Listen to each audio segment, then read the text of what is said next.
আচ্ছা জিয়ারুল, তুই যে বোম্বে কাজ শিখতে গেলি, গিয়ে চলে এলি, হ্যাঁ? আর ভাই কি বলবো, আর বলিনি। আর কাজ তো করতে গেছি, আচ্ছা। দুদিন কাজ করেছি। আর এবার দুদিন কাজ করে ও স্যারে জিজ্ঞেস করছি যে ও স্যার কাজটা শিখতে গেলে কী করতে হয়। হ্যাঁ, ও তারপর? স্যার বললো যে কাজ শিখতে গেলে কী করবি, তুই বগলে সুই ফেলতে পারলি তোর কাজ শেখা হয়ে যাবে। তা আমি এবার সেই দিন কাজটা করলাম, রুমে হুম। এসে সারা রাত ভাবলাম বগলে সুইটা ফেলবো কী করে। সেটা তো বগলে সুই ফেলতে হবে তো। হ্যাঁ, বগলে সুইটা কী আচ্ছা। করে ফেলবো। হ্যাঁ।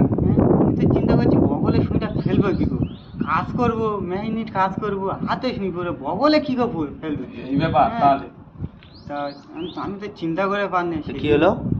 তা সেই দিন তারপর দিনও কাজ যায়নি, তারপর দিন কাজে যায়নি, তারপর দিন আর ঘর চলে যাই রাখবার। হ্যাঁ। এসে জিজ্ঞেস করছি যে বগলে সুইটা ফেলবে কী করে, যারা কাজ শিখে তারা জিজ্ঞেস